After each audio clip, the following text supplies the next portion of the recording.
We have to break up. Noelle made the phone call from outside her apartment building just before dinner with her parents. Something had been bugging her for weeks whenever she thought of her kind, cute boyfriend, but she wasn't ready to admit what it was. She leaned against the brick and looked out at the traffic on the street.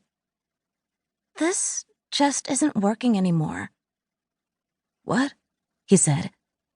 Where is this coming from? Why? Travis, she said, and nothing else. You can't just dump me for no reason, he said. That's so not fair. She felt a familiar meanness rise in her, and the feeling felt like home. Actually, she said, I can do whatever the hell I want, and I don't want to be with you anymore. Got it? She hung up the phone, and as free as she felt in that moment, she also felt a little like crying. The cello could sound angry, especially Noelle's cello. It was what she liked most about it. She was alone in her room, the only place she enjoyed being lately, practicing. One set of fingers moved skillfully along the neck of the big instrument, and the other held the bow lightly, sliding it back and forth across the strings so quickly that her curly hair fell out of its bun and her glasses slipped down her nose. The song might not have been angry, but Noelle was, and so everything she played sounded loud and unsettled. The school year had just started a little over a month ago, but she was already working to perfect the piece she'd play at the fall showcase. She'd mentioned the showcase at dinner earlier that night, and that had been a mistake. So, the fall showcase is coming up in a few weeks, Noelle had said. It was when all the students at Augusta Savage School of the Arts performed or exhibited a special piece they were excited about each year. Everyone loved the fall showcase because it was the only fun program they had all year, the only one with no grade, no real pressure, just an opportunity to show off something they were proud of to their teachers, classmates, and families.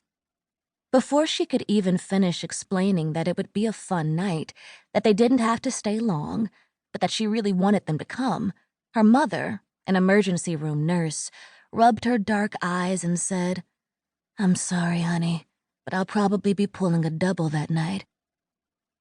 Noelle pressed her lips together and looked hopefully toward her father.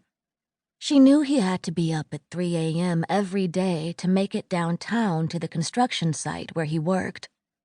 He ran his hand through his spiky black hair and didn't look at her as he said he wouldn't make it either.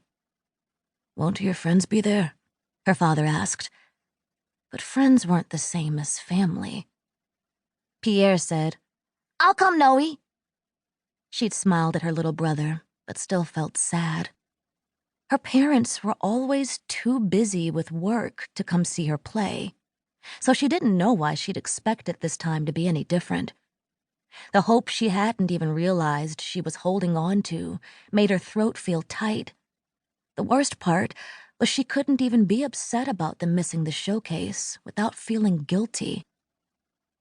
Now, she played and played until the weight of the anger and guilt fell away from her tense muscles, because it was stupid. She was stupid to be upset about something like this when she knew her parents worked hard so she wouldn't have to. Her mother, Anais, sent nearly half of her earnings back to Noelle's grandmother in Martinique, so everything her father, Nick, made at his construction job went to their expenses. Plus, both her parents had been working extra shifts to pay for her music lessons and instruments for years. They made sure Noelle and her brother had everything they needed, and even a few things they wanted.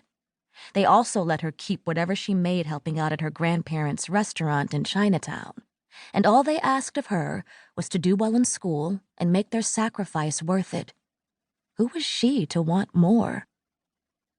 But she was still disappointed about something, and it wasn't just about her parents missing the showcase. She knew part of her disappointment was about Travis, but she was trying not to think about how confused and hurt he'd sounded on the phone. She had a good reason to break up with him. even though she hadn't told him what it was. So Noelle played to keep her mind off him and her family.